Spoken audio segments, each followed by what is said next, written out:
Anong ginagawa mo, Jun? Ha? Maglalatag, bakit? Bakit? Dito ka matutulog? Oo. Hindi, mag-hotel ka na lang.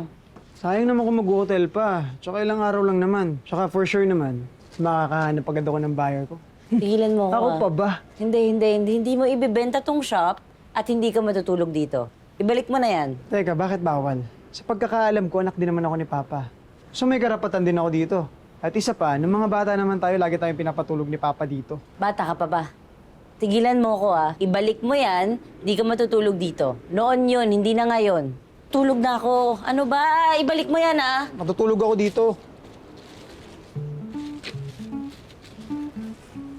Yes po, okay na okay po tong shop. Konting repair lang po at linis ang kailangan. Everything is free. So it means, lahat to sa inyo na. Plus, may existing furnitures na din to. Steel price po to. By the way po, we're selling this flash po. So sana, mabalikan niyo po ko agad. Pero if ever na matuloy itong deal natin, baka I'll give you a good discount pa. Wow, sige. Kakausapin ko yung business partners ko, babalikan kita kagad, ha? Sige, Thank you po. you.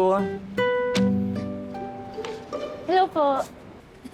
Hello. Bibilin niyo po yung shop. Oo, sana. Maganda naman siya. Bibiling ko. Sigurado po ba kayo dyan? Oo, kakausapin ko lang yung business partners ko, tapos yun. Tama. Kausapin niyo po muna yung mga business partner niyo kasi mahirap na din yung magpadalos-dalos ngayon. Kayo din, baka mapasubo kayo. What do you mean? Sa atin lang po to syempre, kakamatay lang po kasi ng tatay namin, kaya medyo madalas pa yung pagbubulto niya dito.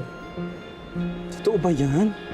Diyos ko, buti na lang sinabi mo, matatakotin pa naman ako. Thank you, ha? Oo, ingat Oh kayo. my God, hindi na cancel. Cancel na.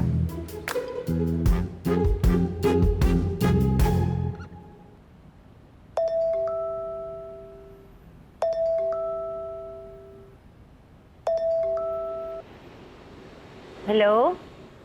Is this Abigail Inocencio? Yes, speaking po. Hi, ma'am. This is Kathy Guzman from the Leon Business Financing Company. Ma'am Abigail, upon reviewing your documents po for the loan, we regret to inform you that it was declined. Miss Kat, baka naman po pwede niyong i-reconsider, please. Kailangan lang po kasi talaga namin para sa business namin. Naku, sorry, ma'am.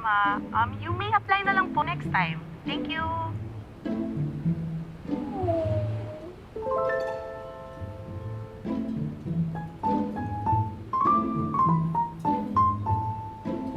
Multo po? Wala naman pong multo dito. Nagpaparamdam daw madalas ang papa niyo dyan, eh. Sorry, pero malas ang multo sa negosyo, ha? Offer mo na lang yan sa iba. Thank you. Sandali lang. Multo? Ano magkakamulto dito?